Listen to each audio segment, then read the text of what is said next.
Thank you, Mr. Speaker. Mr. Speaker, may I proceed? Yes, I said so a minute ago. Thank you, sir. Mr. Speaker, I listened to my colleague on the other side, Mr. Siraj. Mr. Speaker, I am convinced that Mr. Siraj is yet to read the 2022 budget. Mr. Siraj went on to say, and I quote, "This budget should have been named non-oil and gas budget." The first budget in this nation's history to utilize the revenues from the Natural Resource Fund, Mr. Siraj stood in this house and said, this budget, Mr. Siraj, honorable member, stood and said that it should have been named the non-oil and gas budget. Uncertainty, right? Mr. Speaker, Mr. Siraj further spoke about the price of planting. And again, I am convinced that Mr. Siraj has not gone to the market in a very honorable member, has not gone to the market in an extremely long time.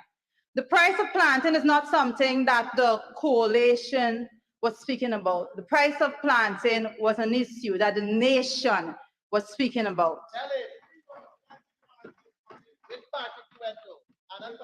Mr. Siraj also said, Mr. Speaker, that the opposition is in panic mode. Mr. Speaker, the opposition is not in panic mode. The nation is in panic mode. The vulnerable members of this country is in panic mode. The single parent is in panic mode.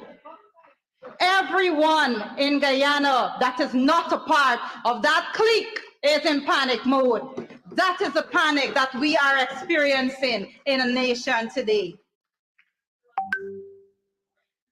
Mr. Speaker, it was Mark Twain that said, never argue with stupid people. They will drag you down to their level and then they will beat you with experience. Mr. Hamilton has left the House, Mr. Speaker. However, Mr. Hamilton, honorable member. Oh, he's here? Mr. Hamilton, honorable member, took it upon himself to launch a personal attack on me in his presentation on Monday when he opened for the government side of the House in their debate. Sir, the most astonishing thing about Mr. Hamilton is, honorable member, is yet to be known. Sir, the records of great politicians that walk these lands knows not the name of Joe Hamilton, honorable member. It is unbelievable, sir, that someone that spent decades in politics find it fitting to come to this house and his presentation for a budget, sir, he see it fitting to make sure that he launched an attack on a young female parliamentarian. Must I enlighten this house, dear sir, and enlighten Mr. Hamilton, sir, the decade-old politician in the House, that my political career started a mere 5 years ago. And the latter part of that 5 years, sir, I've been sitting as a member in the National Assembly. Sir, you found it fitting to insult me because you said, you believe, rather, let me quote him. He said he thought about it all night, that I am tasked with shadowing Dr. Ashley Singh. He thought about it all night, sir. I didn't say that, he did. Mr. Speaker, I am not surprised, and rightly so, he thought about it all night, sir. Because it is in those quiet moments that you, Mr. Joseph Hamilton, honorable member, it is in those quiet moments when you do not have your colleagues to prop you up. It is in those moments that you reflect on the political failure that you are. Miserable, incompetent, sorry excuse of a politician, sir. Mr. Speaker, Mr. Speaker,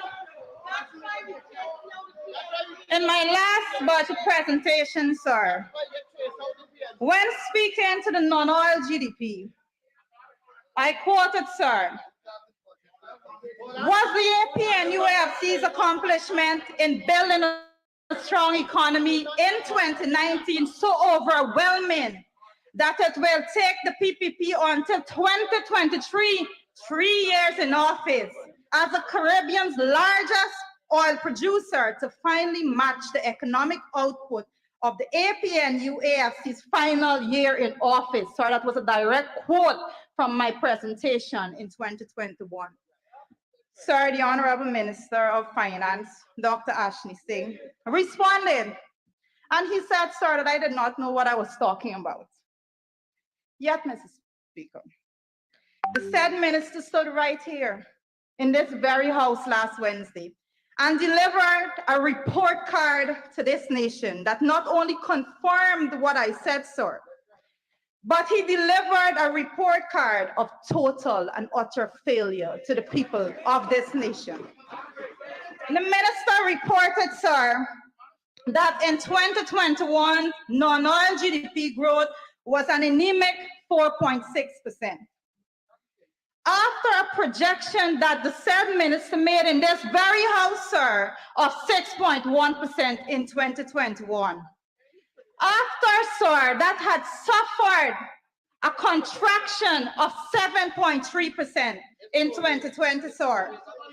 And further, sir, Mr. Speaker, the minister gave the projection for 2022 as 7.7%. And again, I project an epic failure to meet the target for this year as well. For the member that is shouting, due to his ignorance to the matter at hand, let me explain further, sir. The Honorable Mr. Kwame McCoy that is shouting, I am simply saying, sir, I'm going to take the time to explain it to you.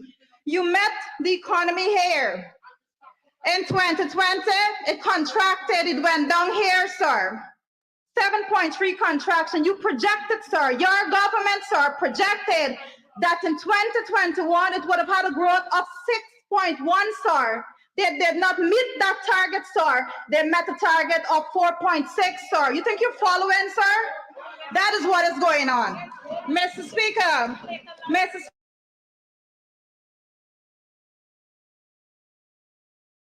targets, two budgets, sir.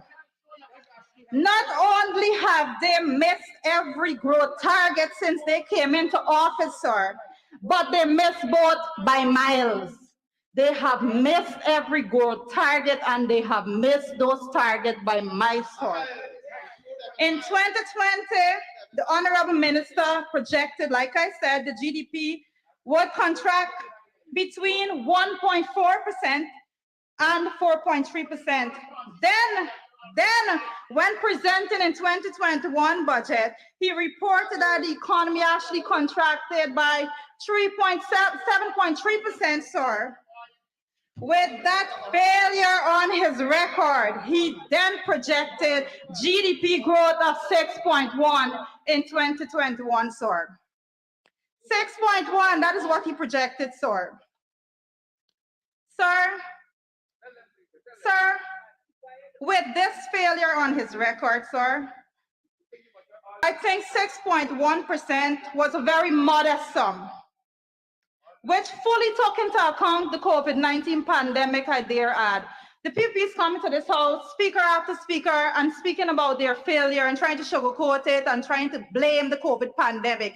So I want to remind this house that the COVID pandemic was already upon us when those projections were made at the beginning of 2021. So that is not an excuse for the drastic failures that was reported here, sir. Modest as it might have been, sir, modest as it might have been, it was clearly not modest enough to overcome the legendary incompetence of the PPP. the Honorable Minister came to this house just last week to report that instead of the 6.1 projected growth, Guyana has recorded a GDP growth rate of only 4.6. With another significant failure on his record, he then proceeded, like I said, sir, that the ending of this year, he is going to realize a non-oil GDP growth of 7.7%. Well, Mr. Speaker, I'm willing to take any bet that the PPP is going for the hat trick. With 3 failed GDP growth targets in a row, sir. Let us all assume, for the sake of argument, let us assume, sir, that somehow they will get their act together and finally deliver on a promise, just one promise, sir. Let's say the economy actually grew by 7.7% in 2022, non-oil economy I refer to, sir. As unlikely as it is, sir, that would amount to an average GDP growth of 1.47% over the 3 budget executed by the PPP. These are the people who attempt to lecture to us. Then they come to this house and they speak of transformation. They come to this house and they say they know to do it best. This is what they have delivered. Failure upon failure. Let's talk about inflation, sir. Big topic at hand right now. Every media house is reporting on inflation. The people of this country is crying out about inflation.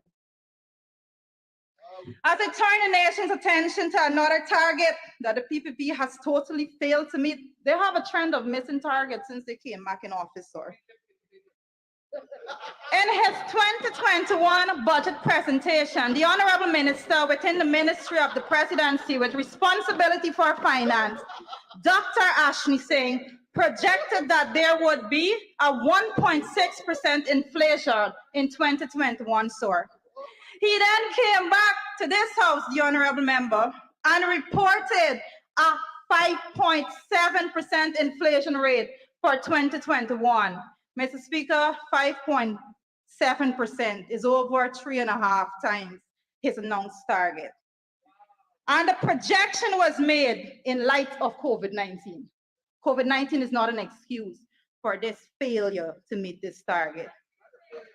I pause and wonder how a government could be so utterly incapable of hitting a single one of their targets. Targets that they set, sir. This is not targets that the opposition set. The opposition didn't set targets. They set targets. They said based on their competence, they will make these things happen.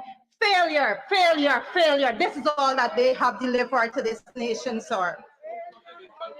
Mr. Speaker,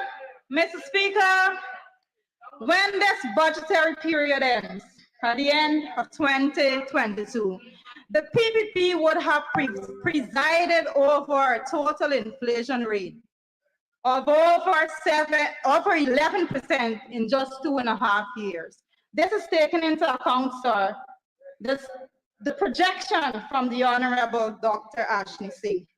A cost of living increase, sir, of $11,000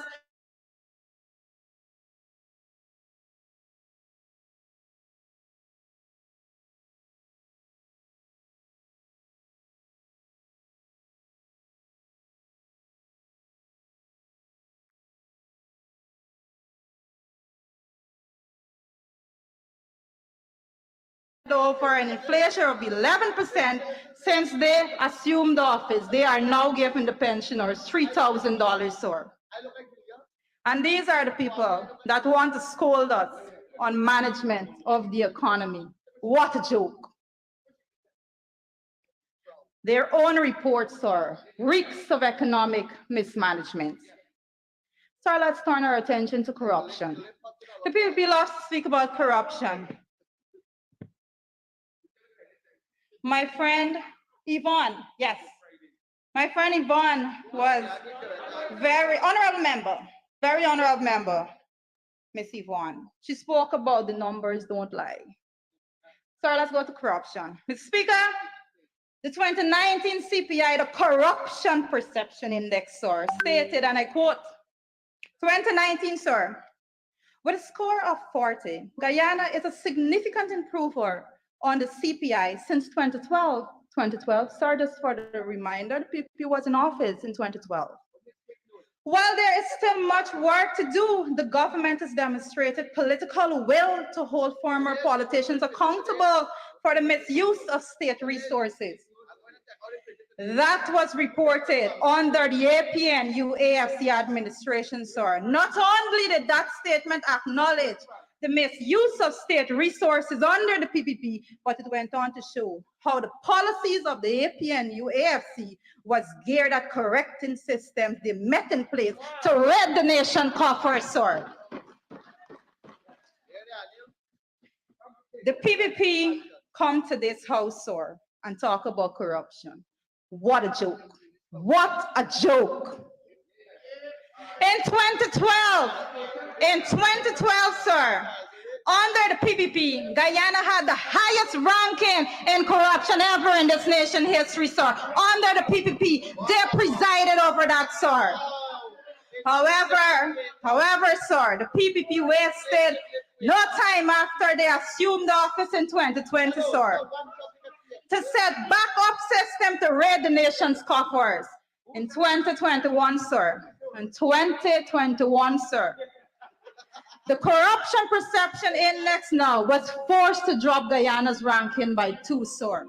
We are 2 rankings worse off than they took this country in 2020, sir. And they want to speak about corruption? What a joke. What a joke. Let's meet. This is the budget, sir. I know you don't understand that, but this is the budget, sir. Taxation, sir. Taxation, sir. Mr. Speaker, one of the most boasted tax adjustment in the 2022 budget is the removal of the 2% withholding tax on resident contractors, sir.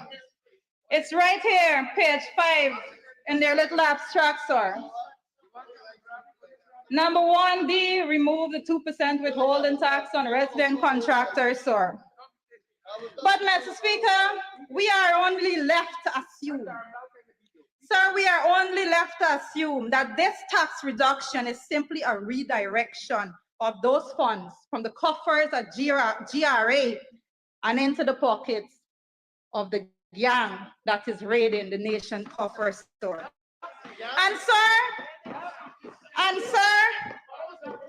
And sir, we have evidence of this, sir. Sir, we have evidence of this, sir. The honorable member, as I must refer to him, sir, Mr. Kwame McCoy, shouting across, how is this possible, sir? I will remind the honorable member, Mr. McCoy, I don't think he follows the news, sir, that it is their PS that a sting operation was set up against. It's their PSs before the court for what? You remember what? Corruption, sir. Corruption, sir. Yet the PPP comes to this house and they try to scold us on management.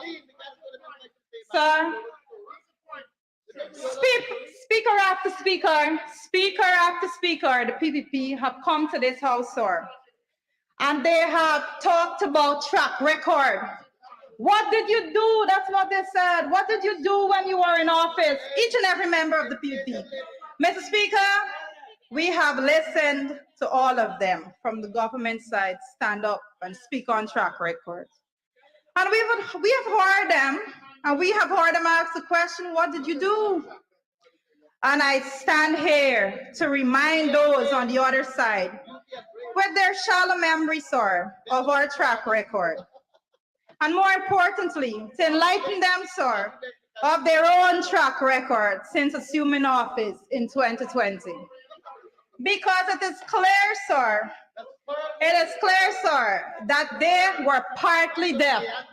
I believe they were partly deaf, sir, when the honorable member, Dr. Ashni Singh, was actually delivering his presentation, sir. The honorable member stood in this very house last Wednesday and delivered his report card to this nation. Let's talk about track record. Don't get distracted, sir. He delivered a report card that he repeatedly was forced to grade his administration and his ministers in the various sectors and ministries. F, F, F. Failure, failure, failure, sir. We can look at the very presentation, sir, starting from page 7. This is the document that was read by the Honorable Minister within the Office of the President with responsibility for finance, Dr. Ashni Singh. He spoke to sectorial performance, sir. This is developments in the domestic economy in 2021. This is not the coalition going out there and saying that they failed, sir. This is them reporting the numbers of failure. The Minister of Finance reported an F in agriculture, forestry, and fishing sector.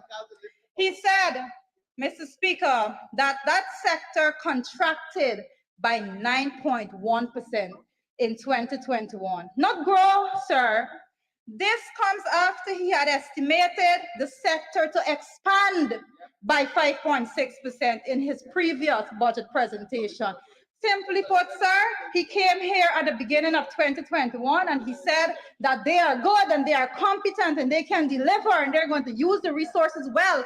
And he said at the end of 2021, this sector would have grown by 5.6%. Sir, his report card said that it contracted by 9.1%, sir.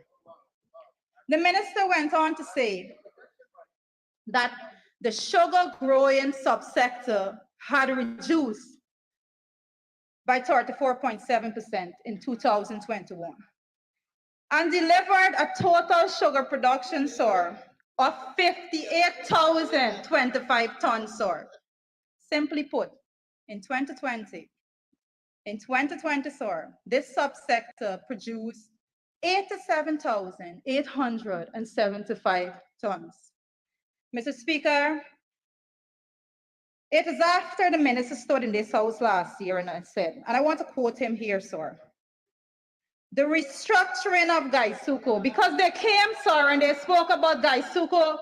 I think it was every speaker that spoke about Gaisuco, if I'm not mistaken. They came to this house, sir, and they spoke about Gaisuco. And I'm quoting from the minister 2021 budget presentation, sir. He said the restructuring of Gaisuco alongside the recapitalization of sugar estate will see improved production and productivity, not only in 2021, but over the medium term. As a result, in 2021, the sugar industry is projected to grow by 9.6%, end of quote, sir. He is now trying, sir. He is here and he is trying to blame the failure to reach this target on the flood. But sir, even that, sir, if you were to calculate by his own admission, the numbers that he projected within this very report, sir, if you are to do the calculations as to the loss that they ensued due to the flood, Mr. Speaker, you would realize, sir, that even if you subtract from that number that they projected, sir, they would have still fallen short tremendously. But you know what is most astonishing, sir? And persons need to understand this. Even with the worst projections that we have encountered thus far, even with their failure to meet any one of these targets thus far, Mr. Speaker, the honorable member proceeded to give a projection for 2022 for this subsector as 65,000 tons. I want Guyanese to understand what we're saying. The PPP come to this house, speaker after speaker, and they say they will rescue sugar. They came to this house and they say that we did not know what we were doing when we were in office. They came to this house and they say that they will reopen the sugar estates. Sir, the PPP is now by their own admission, sir. The PPP is now by their own admission. It is a bare-faced admittance, sir, that they know that sugar is failing. These are the people that stand in this house to lecture us. People who 3 budgets later is yet to bring up production of sugar to where we left it off in 2019, sir. Sir, no estates will be open. Mark my word. Absolutely no estates will be open. And tens of thousands of jobs, the tens of thousands of jobs. I want to touch on Mr. Mustafa. He's not here, sir. I will still continue. Mr. Mustafa stood in this house, sir, yesterday, and he said when they're finished with the work, they will be creating avenues for tens of thousands of jobs. Tens of thousands of jobs, you know. Mr. Speaker, it should be a crime for a sitting minister to randomly pull numbers out of the sky like that. Just to inform this honorable house, the unemployment rate, these are the numbers, the unemployment rate for the 3rd quarter of 2021 was reported by the Bureau of Statistics at 14.5% in comparison to the 13.1% in 2019. Simply put, more persons were employed under the coalition that are employed today. The APN, UAFC did not talk. We delivered. We employed more persons. That is what the number said by the Bureau of Statistics. You can go and challenge that if you will, sir. Mr. Speaker, I repeat to further make it clear. It is a statistical fact, sir, proven by the hard work of the Guyana Bureau of Statistics that there are more people jobless today, unemployed today, than there were under the APN, AFC administration time in office.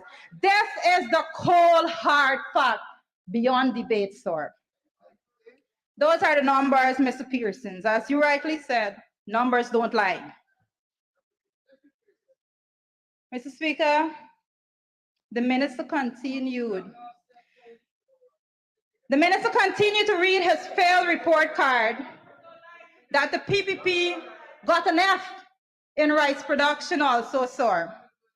According to his report, sir, this is his report, there was a reduction of 20.5%, resulting in 860,000 tons of paddy production in the rice growing sector for 2021, sir. This was after the minister stood in this house and projected production to increase by 3.5%, another missed target, sir. The PPP continues to miss their targets. And let me remind this nation, sir, that it was under the APN UAFC administration that paddy production was at its 2 highest, with 2015 being the highest and 2019 being the 2nd highest, both years recording well over 1 million tons of paddy, sir.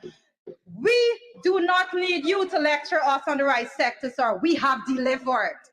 This is a track record. You asked a track record, I'm delivering that track record to you.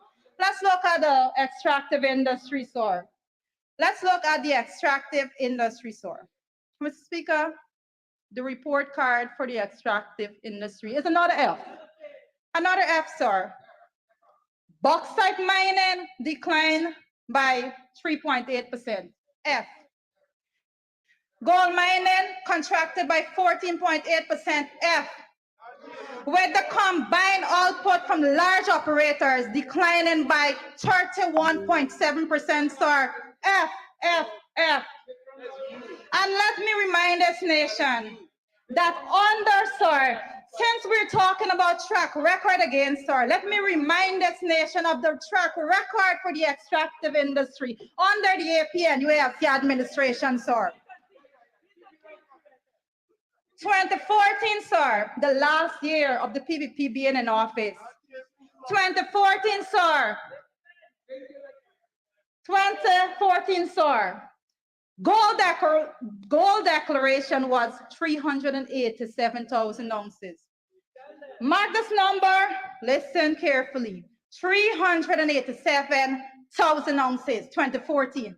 The coalition came into office in 2015. Guyanese, you're listening. The first year of the APN UAFC in office, Gold declaration, sir, was 451,000 ounces.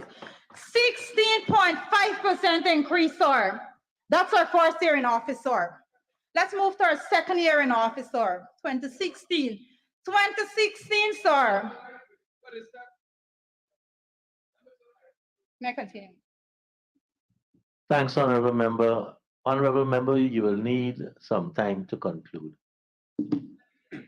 Mr. Speaker, I do move that the honorable member be given 5 minutes to conclude her presentation. Thank you, honorable member. Honorable member, you may continue to conclude. Thank you, sir. Let me recap it for persons that missed that. PPP left the office in 2014, their last year in office, rather, in 2014. We had the declaration of gold being 387,000 ounces. The coalition came into office in 2015. We had the declaration of gold, 451,000 ounces, 16.5% increase. Sir, 2016, the second year of the APN UAFC being in office, 713,000 ounces, 58% increase, and they try to school us on extractive industry. What a joke. A mere 2 years of being in office, the APN UAFC had an increase, sir, of 326,000 ounces. That, my friends, account for almost 85% increase. So do not attempt to lecture us on gold. Mr. Hamilton don't understand, sorry, honorable member, Mr. Hamilton, and we know why. Mr. Speaker, the report card as delivered by the honorable member, Dr. Ashley Singh, is a dismal report of failure.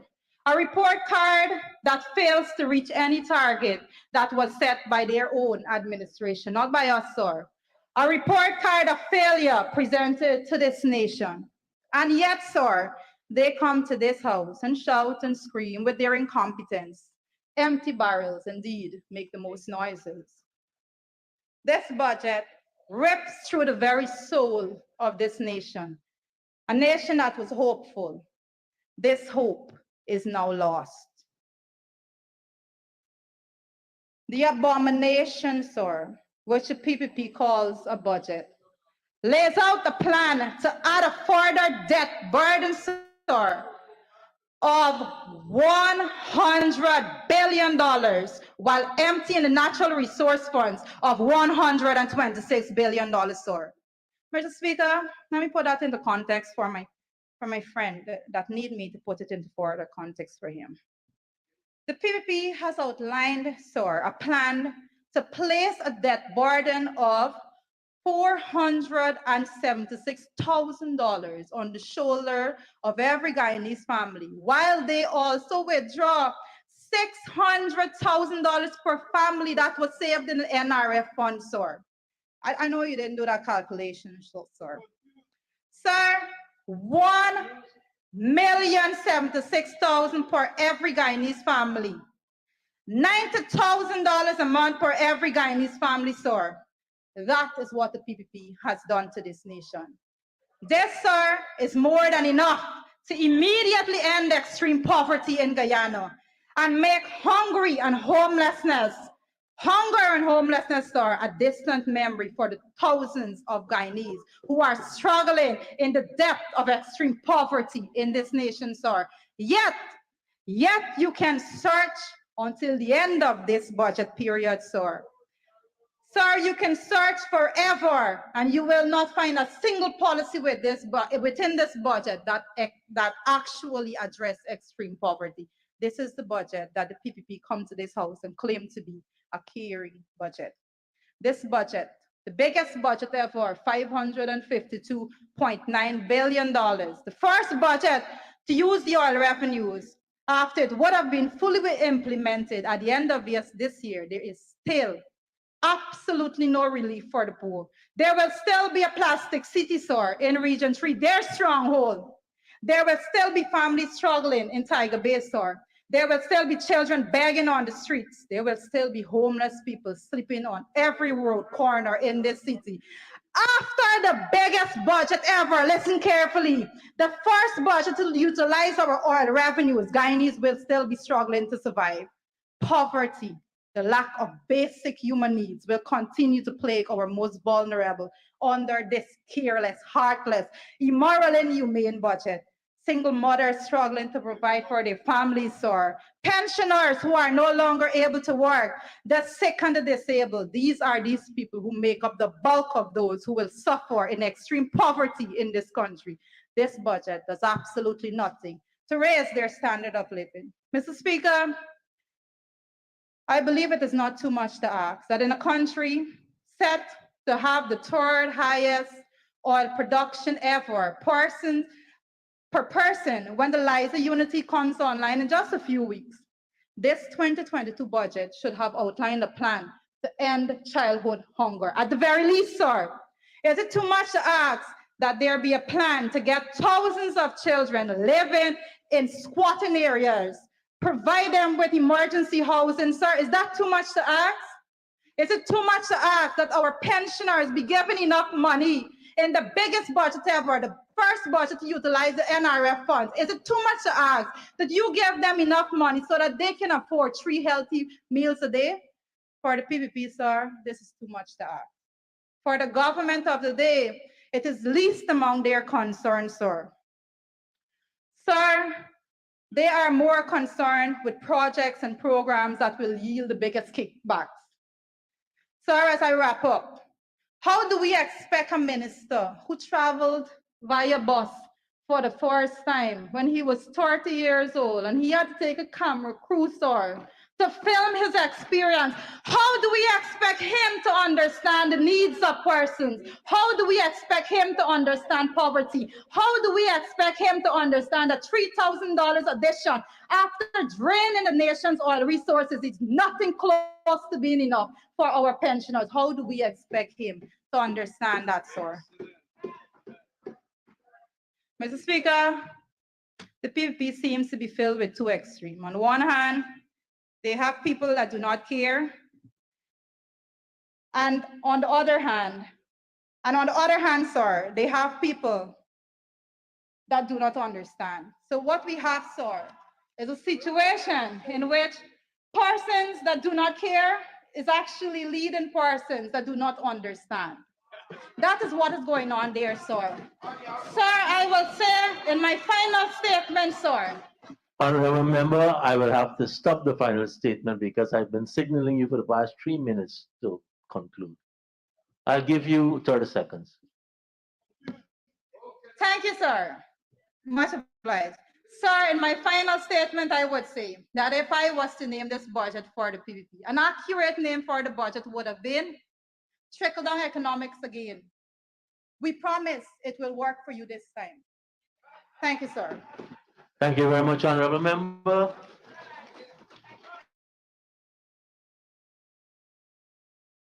Before I call on the next speaker, I am not going to raise the finger anymore.